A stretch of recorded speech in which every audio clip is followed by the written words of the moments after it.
এই বিরিয়ানির রেসিপিটা করে আমি নিজেই অবাক হয়ে গেছি। আগে কেন বানালাম না? এতটা দেখতে লোভনীয় এবং এতটা সুস্বাদু হয়, সেটা আসলে মিস করে গেছি এতদিন। হ্যালো এভরিওয়ান, কেমন আছেন সবাই? আশা করি সবাই খুব ভালো আছেন। সবাইকে ঈদ মোবারক। আজকে আপনাদের সাথে চিকেন বিরিয়ানির একটা রেসিপি নিয়ে আসছি। এই রেসিপিটা আপনি নিজে বানিয়ে যখন অন্যকে খাওয়াবেন, সবাই কিন্তু আপনার প্রশংসাই করবে। আর আপনি নিজেও বানালেও কিন্তু অবাক হয়ে যাবেন যে এতটা দিন পরে কেন এটা বানালাম না কেন আগে? এই ধরনের একটা ইয়ে। যাই হোক, পুরো ভিডিওটা জুড়ে থাকবেন, কারণ এটা স্টেপ বাই স্টেপ অনেকগুলো ধাপ আছে। প্রত্যেকটা ধাপ যদি ভালো করে দেখেন তাহলে বাসায় আপনি এইভাবে খুব সুন্দর করে বানিয়ে নিতে পারেন। এখানে আমি বিরিয়ানিটা করার জন্য চিকেন নিয়েছি ১.৫ কেজির মতো। আর চিকেন পিসগুলো কিন্তু আমি ছোট করে কাটিনি, বড় করে কেটেছি। সাধারণত আমরা বিরিয়ানির জন্য চিকেনগুলো ছোট করে কাটি, কিন্তু এখানে আমি বড় করে কেটেছি। আর এটার মধ্যে আমি এখন কিছু মশলা ব্যবহার করতেছি। যেমন আদা বাটা দিয়েছি আমি ১.৫ চামচ, রসুন বাটা ১ চামচ, ১.৫ চামচ মতো পেঁয়াজ বাটা দিয়েছি, হলুদের গুঁড়ো, তারপরে মরিচের গুঁড়ো, জিরে, ধনে গুঁড়ো, গোলমরিচের গুঁড়ো, একটু গরম মশলা গুঁড়ো, সব মশলা একসাথে দিয়ে দিলাম। দিয়ে দিচ্ছি এখানে একটা ডিম। এই ডিমটা কিন্তু অবশ্যই দিবেন। ডিমটা ফাটিয়ে আমি মশলার সাথে খুব ভালো করে চিকেনের গায়ে মেখে নিয়েছি। আর সাথে দিয়েছি আমি ২ চামচের মতো চালের গুঁড়ো। আপনার হাতের কাছে চালের গুঁড়ো না থাকলে কর্নফ্লাওয়ার ব্যবহার করতেন। কর্নফ্লাওয়ার না থাকলে আপনি বেসনও ব্যবহার করতে পারেন। তবে এই ২ টা জিনিস, ডিম এবং কর্নফ্লাওয়ার বা বেসন অথবা চালের গুঁড়ো, এগুলো কিন্তু অবশ্যই দিবেন। দিয়ে এটাকে খুব ভালো করে মেখে এটাকে আপনি ১০-১৫ মিনিটের জন্য ম্যারিনেট করে রেখে দিবেন। তারপরে আপনি চুলায় একটা কড়াই বসিয়ে এখানে বেশ খানিকটা তেল দিয়ে দিবেন। দিয়ে তারপরে আমি চিকেনগুলোকে দেখুন ভেজে নিচ্ছি। আমরা যেরকম সাধারণত চিকেন ফ্রাই করি বাসায়, যে পরিমাণ তেল দিয়ে ভাজি আরকি, সেরকম তেলটা দিবেন।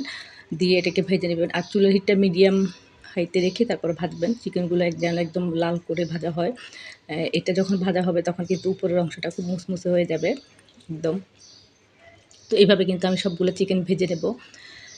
আশা করি আপনাদের কাছে আজকের রেসিপিটা ভালো লাগবে। আর রেসিপিটা যদি মিস করতে না চান তাহলে পুরো ভিডিওটা জুড়ে থাকবেন। ভিডিওটা যদি ভালো লাগে একটা লাইক দিয়ে কিন্তু ভিডিওটা দেখা শুরু করতে পারেন। আর আপনাদের যদি বেশি ভালো লাগে তাহলে আপনারা বন্ধু-বান্ধব বা পরিবার, আত্মীয়স্বজনের সাথে এটা শেয়ার করতে পারেন। আমার চিকেনগুলো কিন্তু দেখুন আমি একদম লাল করে ভেজে নিয়েছি। এভাবে কিন্তু চিকেনটা ভেজে নিতে হবে। আর এটা শুরুতে যেমন বলেছিলাম, চিকেনের পিসগুলো কিন্তু বড় থাকতে হবে। এটা ছোট করা যাবে না। সাধারণ আমরা যে বিরিয়ানি করি সেটার মতো না। একটু বড় করে করলেই এটা ভালো। তো আমার চিকেনগুলো সবগুলো ভাজা হয়ে গেছে। আমি সেই তেলে কিন্তু কিছুটা পেঁয়াজ বেরেস্তা এবং বাদাম, কিশমিশ এগুলো ভেজে নিয়েছিলাম। তো ওটা আপনাদের সাথে আসলে শেয়ার করা হয়নি। এখন সেই তেলেই কিন্তু আমি একটু আদা বাটা, তারপরে আর আস্ত গরম মশলা, তেজপাতা, এলাচ, দারুচিনি দিয়ে দিলাম। দিয়ে এখানে একটু রসুন বাটা আর দেবো একটু পেঁয়াজ বাটা। যেই মশলাগুলো দিয়ে আসলে আমি চিকেনটা ম্যারিনেট করেছি তারই কিছু অংশ এখানে দিয়ে দেবো একটু, একটু করে। আদা, রসুন, পেঁয়াজ বাটা দেওয়ার পরে এখানে দিয়ে দিলাম আমি একটু গোলমরিচের গুঁড়ো। আপনারা চাইলে এখানে এই মশলাটা কষানোর সময় একটু লাল মরিচের গুঁড়ো দিতে পারেন, যদি একটু ঝাল বেশি খান, কিন্তু আমি দিলাম না। এখন আমি এখানে দিয়ে দিচ্ছি একটু জিরে ধনে গুঁড়ো আর একটু দিয়ে এটাকে ভালো করে একটু নেড়ে চেড়ে দিচ্ছি। আর এটার মধ্যে আমি চিকেনটা ম্যারিনেট করার সময় কিন্তু লবণ দিয়েছিলাম, যার জন্য কিন্তু আমি লবণটা দেখে বুঝে দিব। আসলে আমরা যখন রান্না করি তখন কিন্তু আমরা ওভাবে একদম মেপে তারপরে কিন্তু জিনিসটা করি না, কারণ আমরা যখন রান্না করতে করতে আমাদের এক অভ্যাস হয়ে যায়, তো আমরা সেই আইডিয়া অনুযায়ী কিন্তু সমস্ত মশলাটা দিই। সবশেষে আমি এখানে দিয়ে দিলাম একটু বিরিয়ানি মশলা। এই বিরিয়ানি মশলাটা আমার বাসায় তৈরি করা। আপনারা চাইলে প্যাকেটজাত বিরিয়ানি মশলাটা ব্যবহার করতে পারেন। আর দিয়ে দিলাম ফাটানো 1/2 কাপ টক দই। এই দইটা কিন্তু অবশ্যই দিবেন, কারণ বিরিয়ানিতে দই না দিলে ভালো লাগে না। তবে আপনারা চাইলে গুঁড়ো দুধ এটাকে একটু গুলে তারপরে সেটাও ব্যবহার করতে পারেন। তবে টক দইটা দিলে বেশি ভালো লাগে খেতে। টক দই দেওয়ার পরে দেখুন তেলটা উপরে এমনিতেই চলে আসছে। আর মশলার কালারটা কিন্তু খুব সুন্দর হয়ে যায়। আর দিয়ে দিচ্ছি এখানে টমেটো সস। টমেটো সস দিয়েছি আমি এখানে ধরুন ৪ চামচের মতো। দিয়ে আমি মশলাটা খুব ভালো করে কষিয়ে নিচ্ছি। মশলাটা কিন্তু একটু ভালো করে কষিয়ে নিতে হবে। আমি কিন্তু পানি ছাড়া এই মশলাটা কষাচ্ছি। এরপরে আমি এখানে একটু লবণ দিয়ে দিলাম। আমি আগে বলেছিলাম যে আমি চিকেনটা যখন ম্যারিনেট করেছিলাম তখন কিন্তু এখানে লবণ ব্যবহার করেছি। এজন্য লবণটা একটু দেখে বুঝে দিতে হবে। যদি এটা বিরিয়ানি, তো চালটা যখন আপনি করবেন তখন চালেও কিন্তু আপনি দেখে বুঝে লবণটা দিবেন। লবণ আসলে কম হলে সেটা ব্যবহার করা যায়, বেশি হলে কিন্তু আসলে খাওয়াটাই পুরো নষ্ট হয়ে যায়। আমার মশলাটা যখন ভালো করে কষানো হয়ে গেছে, তার মধ্যে আমি ভেজে রাখা যে চিকেনগুলো ওগুলো দিয়ে দিলাম। দিয়ে এখন আমি এটাকে একটু ভালো করে এটাকে রান্না করে নেব। আর এই যে আমি যে চিকেন থেকে বা মশলাটা কষানোর যে পানিটা হইছে এটা একদম শুকিয়ে চিকেনের গায়ে, গায়ে করে ফেলবো। এতে কিন্তু চিকেনের ভেতরে মশলাটাও ঢুকবে। আর চিকেনটা অনেকটা জুসি হবে, খেতে কিন্তু খুবই ভালো লাগে। এই খাবারটা যে চিকেনগুলো অনেক বড়, বড় পিস থাকে, আপনারা যখন চিকেনটা খাবেন পোলাওর সাথে বা মানে বিরিয়ানির সাথে তখন কিন্তু এটার ভেতরে যে জুসিনেসটা এটা এত ভালো লাগে খেতে।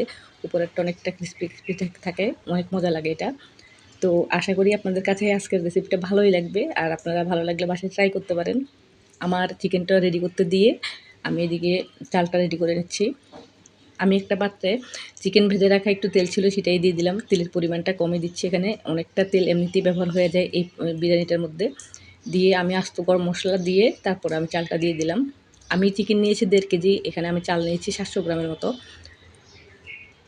আর একটু আদা দিয়ে দিলাম চালের সাথে, দিয়ে এটাকে একটু ভেজে নেব। আপনারা চাইলে চালটাকে হাফ সিদ্ধ করে তারপর দমে দিতে পারেন। তবে আমার কাছে ভেজে পোলার মতো করে যখন আমি বিরিয়ানিটা করি এটা আমার কাছে বেশি ভালো লাগে। এজন্যই আমি সবসময় বিরিয়ানি করার সময় চালটা বেশিরভাগ সময় ভেজে তারপরে করি। চালটা ভাজা হয়ে যাওয়ার পর আমি এখানে গরম পানি দিয়ে দিলাম। আমরা সাধারণত যখন পোলাও করি তখন চাল ভাজার পরে কিন্তু গরম পানিটাই ব্যবহার করি। আপনারা চেষ্টা করবেন গরম পানি ব্যবহার করার জন্য।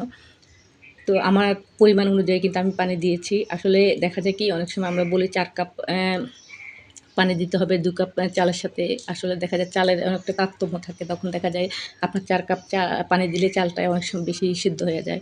তো সেই অনুযায়ী আপনারা বুঝে দিবেন। প্রথমত আসলে ৪ কাপ পানি না দিয়ে ৩ কাপ দিলেই ভালো। এরপর আপনার লাগলে ৮ কাপ দিয়ে দিতে পারেন। আমার পোলাওটা যখন রেডি হয়ে গেছে তখন আমি এটাকে ভালো করে নেড়ে তারপরে মাঝখানটা একটু গর্ত করে নিয়ে ওখানে যে চিকেনটা আমি রেডি করেছিলাম সেটা দিয়ে দিলাম। আপনারা দেখতে পাচ্ছেন চিকেনের কিন্তু একদম ঝোলটা আমি একদম শুকিয়ে গায়ে, গায়ে করে ফেলছি। আর এখানে কিন্তু আমি বেশ কিছু কাঁচামরিচ ব্যবহার করেছি, সেটাও আসলে দেখানো হয়নি। অবশ্যই কিছু কাঁচামরিচ ব্যবহার করবেন। এরপরে আমি চাল দিয়ে পুরো চিকেনটাকে একদম ঢেকে দিলাম। ঢেকে এরপরে আমি উপর থেকে পেঁয়াজ বেরেস্তা, তারপরে একটু বিরিয়ানি মসলা, কিশমিশ, তারপরে বাদাম এগুলো আমি ভেজে রেখেছিলাম সেটা দিয়ে দেব। আর সাথে দিয়ে দিচ্ছি এখন আলু বোখারা। কিছু আলু বোখারা কিন্তু দিতে চেষ্টা করবেন, তাহলে কিন্তু বিরিয়ানি খেতে অনেক বেশি মজা লাগে। এই যে কিশমিশটা দিয়ে দিলাম, ভাজা কিশমিশ। এরপর আমি এখানে বাদাম দিয়ে দিচ্ছি। এখানে আমি কাজু বাদাম যেটা সেটা ভেজে তারপরে সেটা ব্যবহার করতেছি। এরপর আমি এটাকে দমে দিয়ে দিলাম। দমে দেওয়ার পরে দেখুন আমার বিরিয়ানিটা একদম রেডি। আমি একটু জাস্ট নেড়ে আপনাদেরকে দেখাচ্ছি যে বিরিয়ানিটা কেমন হয়েছে। আপনারা দেখলে বুঝতে পারছেন। আমি একদম লো হিটে এটাকে দমে রেখেছিলাম। এখন একটু নেড়ে দিচ্ছি। আচ্ছা, এখানে আমি একটু ঘি ব্যবহার করেছিলাম, সেটা স্কিপ হয়ে গেছে। আপনারা চাইলে এটা একটু ঘি ব্যবহার করতে পারেন। কারণ ঘি ব্যবহার করলে বিরিয়ানির ফ্লেভারটা যে এত বেশি ভালো লাগে। একে তো বিরিয়ানি এমনিতেই খুব ফ্লেভারফুল হয়, তারপরে আবার ঘি অনেকটা বেশি ভালো লাগে খেতে। আর যেহেতু আসলে ঈদের সিজন চলতেছে, এখন কিন্তু রিচ ফুডটা খুব বেশি খাওয়া হয়। এটা আমরা সবাই জানি। তো আমার বিরিয়ানিটা দেখুন দমে দেওয়ার পর আমি নেড়ে-চেড়ে দেখাচ্ছি। এটা এখন মনে হচ্ছে যে অনেকটা বেশি হয়ে গেছে। আসলে কিন্তু এটা একদম ঝরঝরে হয়ে যায়। খুব বেশি ভালো লাগে খেতে। তো আমার আজকের রেসিপিটা কেমন লাগবে জানাবেন। ভালো লাগলে বাসায় ট্রাই করতে পারেন।